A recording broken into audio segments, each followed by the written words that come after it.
Almeida, diretamente do canal Intelectos, trazendo para vocês uma resposta para uma heresia afirmada pelo João Flávio Martinez. Eu gostaria de deixar claro, pessoal, que o nosso canal não tem como finalidade atacar e nem denigrir a imagem de ninguém. Nós não debatemos pessoas, nós debatemos ideias errôneas, tanto do João Flávio Martinez quanto do CACP ou de qualquer outra pessoa que traga heresias em relação ao que ensina as Santas Escrituras.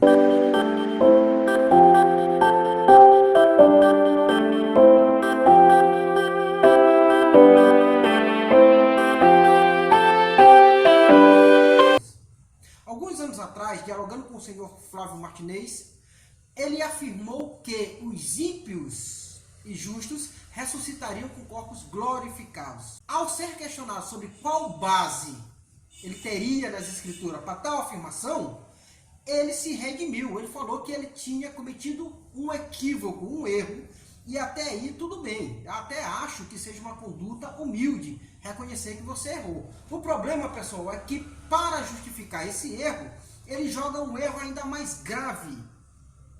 Por quê? O João Flávio Martinez afirma agora que o ímpio não ressuscitará com o corpo glorificado, que ele estava errado sobre esse ponto. Mas que os ímpios ressuscitarão para receber um corpo imortalizado. Então, pessoal, a Bíblia Sagrada ela é riquíssima em detalhes sobre quem e quando ressuscitará para receber a imortalidade. Mas será que os ímpios estão nessa classe dos ressurretos que receberão a imortalidade, o revestimento da imortalidade? Eu gostaria de convidar vocês para abrirem a Bíblia no livro de João, no capítulo 5, no verso 28 e 29, que diz o seguinte: Não vos maravilheis disto, porque vem a hora em que todos os que se acham nos túmulos ouvirão a sua voz e sairão. Os que tiverem feito bem para a ressurreição da vida, e os que tiverem praticado o mal para a ressurreição do juízo. O que João está trabalhando aqui é duas classes de ressurretos. Os que ressuscitarão para receber a vida eterna e os que ressuscitarão para o juízo. Na mesma linha de raciocínio, Paulo, em 1 Tessalonicenses, no capítulo 4, do verso 13 ao verso 17, trabalha também dois grupos de ressurretos, e onde ele vai trabalhar quem vai sofrer uma transformação. Ok? Então vamos lá. O texto diz o seguinte: Não queremos, porém, irmãos, que sejais ignorantes com respeito aos que dormem, para não vos entristecerdes como os demais que não têm esperança. Aqui ele trata dos ímpios. Pois se cremos que Jesus morreu e ressuscitou, assim também Deus, mediante Jesus, trará em sua companhia os que dormem. Ora, ainda vos declaramos por palavra do Senhor isto: nós, os vivos, o que ficarmos até a vinda do Senhor, de modo algum precederemos os que dormem. Porquanto o Senhor mesmo, dada a sua palavra de ordem, ouvida a voz do arcanjo e ressoada a trombeta de Deus, descerá dos céus, e os mortos em Cristo ressuscitarão primeiro. Depois, nós, os vivos, o que ficarmos, seremos arrebatados juntamente com eles entre as nuvens, para o encontro do Senhor nos ares, e assim estaremos para sempre com o Senhor. Eu gostaria, pessoal, de trazer um pouco mais de clareza ao assunto da ressurreição, lá no livro de 1 Coríntios, capítulo 15, no verso 20 ao 23, onde vai trabalhar a classe dos justos que ressuscitarão através da ressurreição de Cristo. Olha o que diz o texto: Mas de fato Cristo ressuscitou dentre os mortos, sendo ele as primícias do que dormem. Visto que a morte veio por um homem, também por meio de um homem veio a ressurreição dos mortos. Porque assim como em Adão todos morrem, assim também todos serão vivificados em Cristo. Cada um, porém, por sua própria ordem. Cristo, as primícias, depois os que são de Cristo. Paulo trabalha aqui também a questão da esperança dos justos, pois se Cristo ressuscitou, os justos também ressuscitarão em Cristo, pois Cristo é a primícia em importância sendo ele o primeiro que ressuscitou para vencer a morte. Olha só, pessoal, que interessante. No verso 35 ao verso 38, Paulo ele traz algumas informações sobre a questão de como e com qual corpo os justos ressuscitarão. Olha o que ele diz. Mas alguém dirá, como ressuscitam os mortos? E em que corpo vem? Insensato. O que semeias não nasce se o primeiro não morrer. E quando semeias, não semeias o corpo que há de ser, mas o simples grão, como de trigo ou de qualquer outra semente. Mas Deus lhe dá corpo como lhe aprove dar, e a cada uma das sementes o seu corpo apropriado. Olha o que ele diz agora no verso 42 ao 44, pessoal. Pois assim também é a ressurreição dos mortos. Quais mortos Paulo está tratando aqui? Uma análise exegética, ela diz que os justos que ressuscitam em Cristo. Verso 20 ao verso 23. E olha o que ele diz. Pois também assim é a ressurreição dos mortos. Semeia-se o corpo na corrupção, ressuscita na incorrupção. Semeia-se em desonra, ressuscita em glória. Semeia-se em fraqueza, ressuscita em poder. Semeia-se corpo natural, ressuscita corpo espiritual. Se há corpo natural, há também corpo espiritual. E do verso 50 ao verso 54, pessoal, Paulo ele traz uma informação ainda mais importante sobre o assunto. Ele diz o seguinte: isto afirma, irmãos, que a carne e o sangue não podem herdar o reino de Deus, nem a corrupção herdar a incorrupção. Eis que vos digo o mistério: nem todos dormiremos, mas transformados seremos todos, no momento, num abrir e fechar de olhos, ao ressoar da última trombeta, a trombeta soará, os mortos ressuscitarão incorruptíveis, e nós seremos transformados. Eu gostaria de chamar a atenção de vocês para a harmonia entre 1 Tessalonicenses 4 e 1 Coríntios capítulo 15, em que os mortos que ressuscitarão após a ordem divina e o soar da trombeta de Deus são os justos. Quem ressuscitará ao soar da trombeta e a ordem divina serão os justos. E olha o que Paulo diz: porque é necessário que este corpo corruptível se revista de incorruptibilidade e o corpo mortal se revista de imortalidade. E quando este corpo corruptível se revestir de incorruptibilidade e o que é mortal se revestir de imortalidade, então se cumprirá a palavra que está escrita: tragada foi a morte. O que Paulo está dizendo, pessoal, é que no soar da trombeta, os que são de Cristo ressuscitarão incorruptíveis e imortalizados. E nós, os vivos, sofreremos a transformação para que o que é mortal seja imortalizado e o que seja corruptível se torne incorruptível. Agora, interessante, pessoal, é que nas Escrituras não existe ressurreição que não seja em corpo.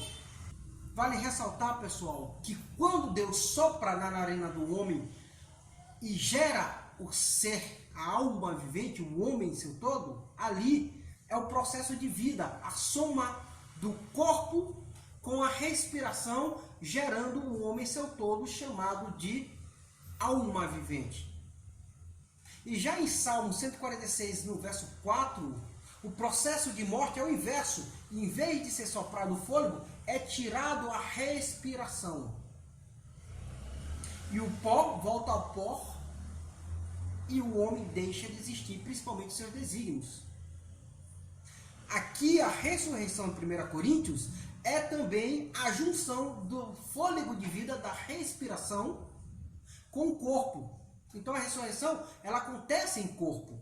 E depois que os justos ressuscitarem, os justos vivos serão transformados. Somente então, olha o que diz Paulo, somente então é vencido a morte.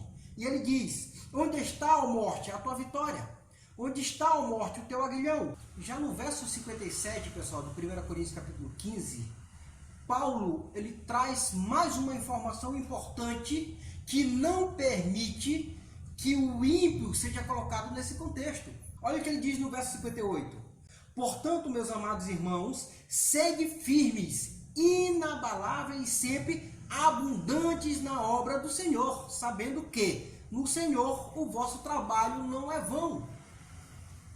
Quando, senhor Martinez, o ímpio, ele foi firme e inabalável na obra de Deus.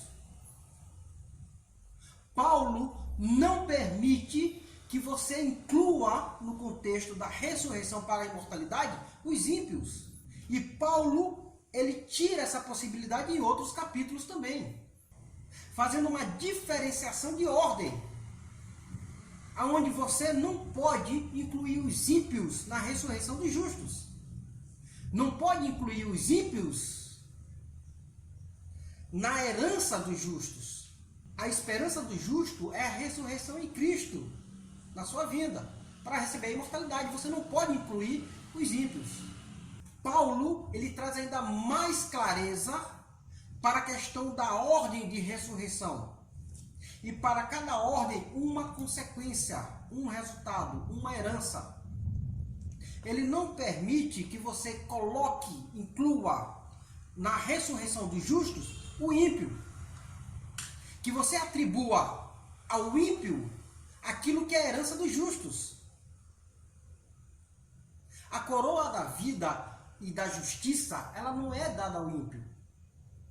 E Paulo, ele demonstra isso. Olha o que ele vai dizer, por exemplo, em Romanos, no capítulo 2, do verso 5 ao verso 7. Mas, segundo a tua dureza e coração impenitente, acumulas contra ti mesmo ira para o dia da ira e da revelação do justo juízo de Deus, que atribuirá a cada um segundo o seu procedimento a vida eterna aos que, perseverando em fazer o bem, procuram glória, honra e incorruptibilidade.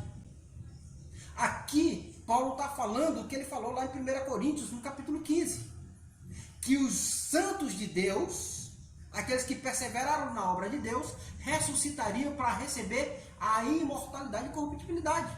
Agora, olha o que ele diz sobre os ímpios. Mas ira e indignação aos facciosos, que desobedecem à verdade e obedecem à injustiça. Duas classes, senhor Martinez.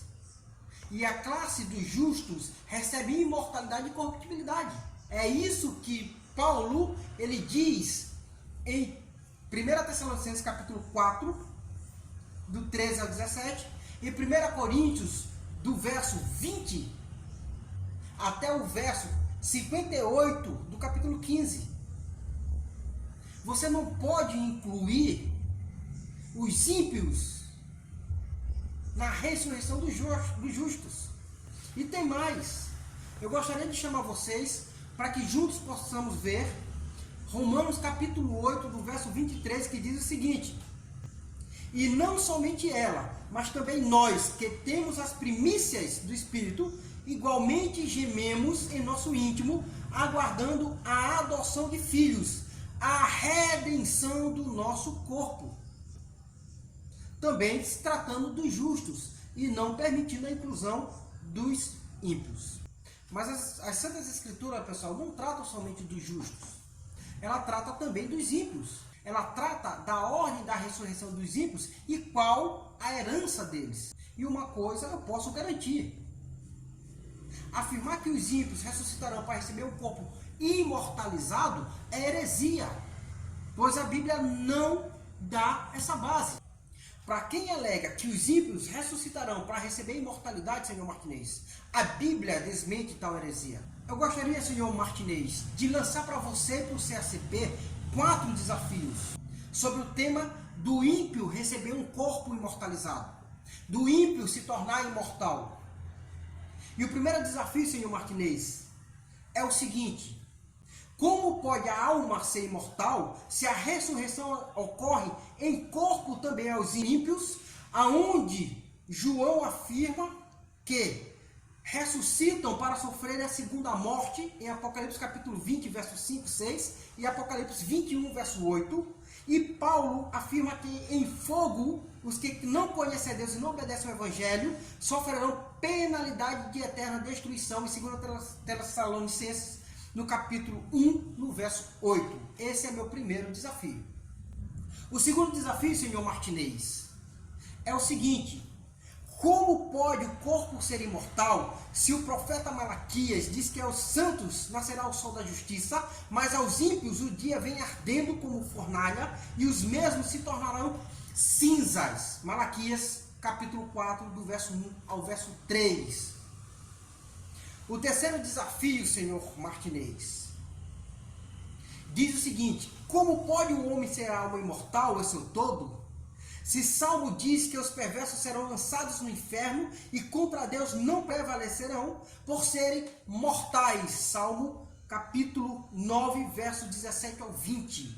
E que todos os ímpios serão exterminados. Salmo 37, verso 34. Meu quarto e último desafio, senhor Martinez, a você e ao CACP é: como vocês provam que o ímpio receberá corpos imortalizados, se em 1 Coríntios, capítulo 15, no verso 50 ao 53, Paulo afirma que somente na primeira ressurreição será recebida a imortalidade, tanto dos que ressuscitarão como dos vivos, e em Apocalipse, capítulo 20, verso 5, diz que os ímpios não participarão da primeira ressurreição, e já em Apocalipse 21, verso 8, diz que os ímpios ressuscitarão para receber a segunda morte, a morte eterna.